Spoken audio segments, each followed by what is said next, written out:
السلام علیکم دوستو، کیسے ہیں آپ سب؟ امید ہے سب خوش باش ہوں گے۔ خدا سب کو اپنی حفظ و ایمان میں رکھے۔ آج دل میں آیا کہ کیوں نہ ملیشین ایئر لائن کے بارے میں بات کی جائے۔ آپ سے بہت سے لوگ میں بھی جانتے ہی ہوں اس بارے میں۔ آج جنید جمشید شہید کی ڈیتھ اینیورسری تھی۔ ان کی ڈیتھ اینیورسری کے متعلق خبریں چل رہی تھیں، تو میں نے سوچا کہ کیوں نہ آج ڈس اپیئر جہاز ملیشین ایئر لائن کے بارے میں بات کی جائے، کیونکہ یہ ایک ایسی مسٹری ہے جو آج تک سالو نہیں ہو پائی۔ فلائٹ نمبر MH370، یہ وہ پلین ہے جو کہ 8 مارچ 2014 سے غائب ہے۔ اس بات کو تقریباً 6 سال سے زائد ہو گئے ہیں، مگر یہ آج تک نہیں مل پایا۔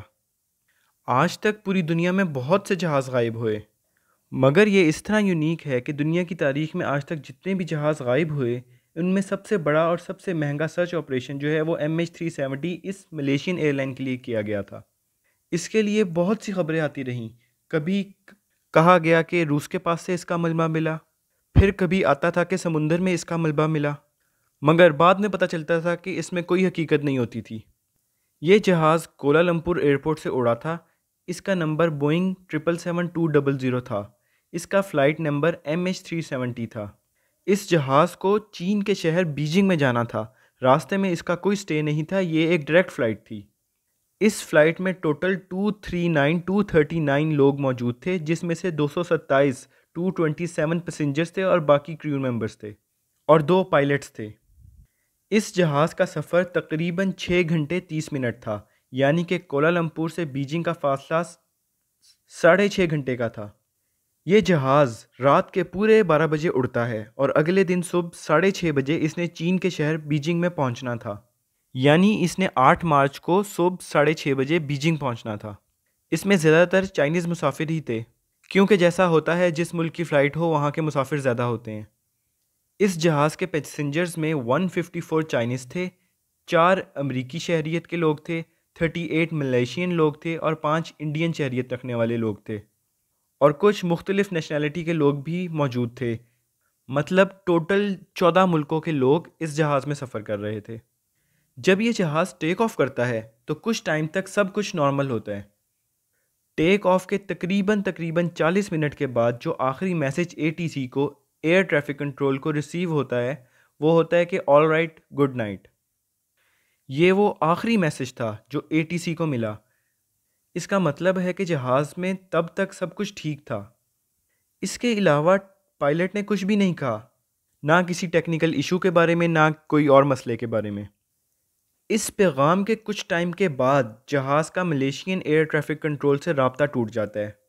یہ تو سب کو پتہ ہی ہوگا، جیسے ٹرین کا، گاڑیوں کا، بسز کا زمین پر روٹ ہوتا ہے، اسی طرح آسمان پر جہازوں کا بھی ایک روٹ ہوتا ہے، اور ATC جہاز کو گائیڈ کرتی رہتی ہے جس جگہ پہ جہاز اڑتا رہتا ہوتا ہے۔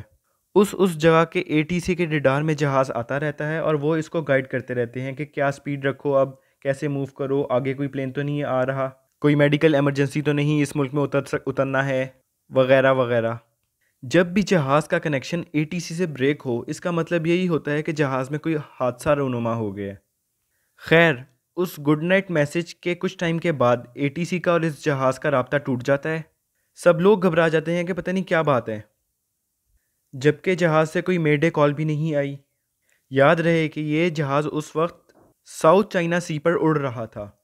اس جہاز کے اڑنے کے 40 منٹ کے بعد ATC کو اس جہاز کا آخری میسج آتا ہے اور تقریباً 12:49 پر اس جہاز کا ٹرانسپونڈر بھی بند ہو جاتا ہے۔ ٹرانسپونڈر کا ایسا لگتا ہے کہ کسی نے جان بوجھ کے بند کیا ہے، کیونکہ ATC کو پتہ لگ جاتا ہے اس بات کا کہ جان کے بند کیا ہے کہ کیا۔ ٹرانسپونڈر وہ چیز ہے جس سے ATC اور جہاز آپس میں ایک دوسرے سے تعلق میں رہتے ہیں اور جہاز کی لوکیشن ATC کو معلوم رہتی ہے۔ یہ ایک بہت عجیب بات تھی۔ ATC سے جب اس جہاز کا تعلق ٹوٹا تو اس کا مطلب ہے کہ زمین سے اس جہاز کا تعلق مکمل طور پر ٹوٹ گیا۔ اس وقت ملیشین آرمی بھی ایکٹیو ہو جاتی ہے۔ ان کا ریڈار جو کہ بہت ہائی فائی ہوتا ہے، ٹیکنالوجیکلی ایڈوانس ہوتا ہے، یہ جہاز اس ریڈار پر، آرمی کے ریڈار پر نمودار ہوتا ہے، کیونکہ ان کے اس ریڈار کے اوپر ٹرانسپونڈر کی ضرورت نہیں ہوتی۔ خیر، جب یہ جہاز ریڈار پہ آیا تو ایک عجیب چیز آئی کہ یہ جہاز بحیرہ ہند سے ہوتا ہوا، پاکستان سے ہوتا ہوا، قازقستان سے گزرتا ہوا تھائی لینڈ کی جانب بڑھ رہا تھا، جبکہ اس جہاز کو پاکستان کے ہمسائے ملک چائنا ہی جانا ہوتا ہے۔ یہ اپنی منزل سے آگے چلا جاتا ہے۔ یہ آخری بار تھا جب یہ جہاز ایک ریڈار میں آیا۔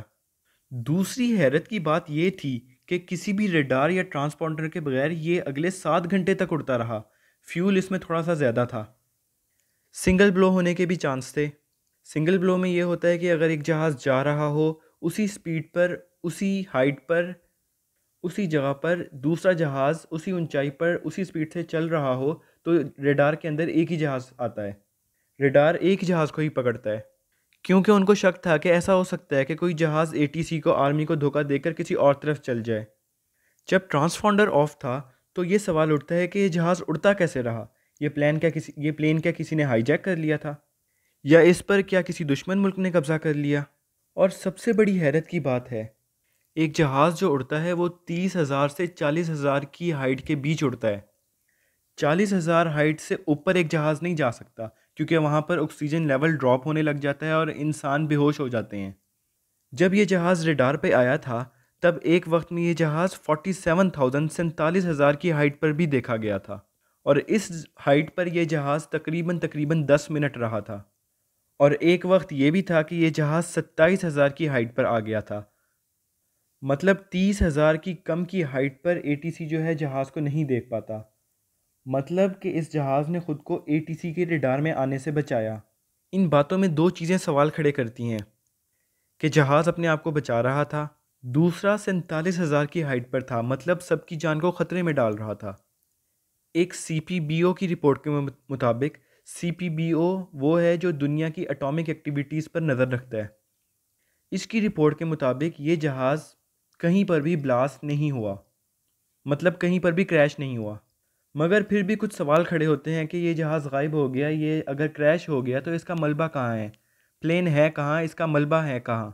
47,000 کلومیٹر تک بھی اس کو ڈھونڈا گیا کہ یہ ہے کہاں، اتنا کر کے بھی اس کا ملبہ تک نہیں ملا۔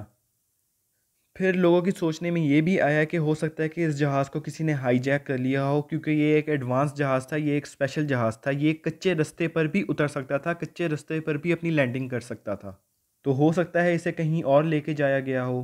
مگر اگر یہ ہائی جیک ہوا تھا تو اس کی کبھی کوئی ڈیمانڈ کیوں نہیں کی گئی؟ اس کے بعد بہت سی خبریں آئی تھیں اس جہاز کے متعلق، مسلسل آتی رہی تھیں، مگر کسی بھی خبر میں کوئی اوتھینٹسٹی نہیں تھی۔ مارچ 2014 کو یہ جہاز غائب ہوا تھا، اور جنوری 2017 میں اس کی انویسٹیگیٹنگ رپورٹ جمع کرائی گئی کہ یہ نہیں مل رہا، اور اس کی انویسٹیگیشن کو بند کر دیا گیا۔ پھر اس جہاز کی انویسٹیگیشن ایک پرائیویٹ اسپائی ایجنسی نے جنوری 2018 میں سٹارٹ کی، مگر جولائی 2018 میں یہ بھی ختم ہو گئی۔ اس ایجنسی نے بھی اپنے ہاتھ کھڑے کر دیے۔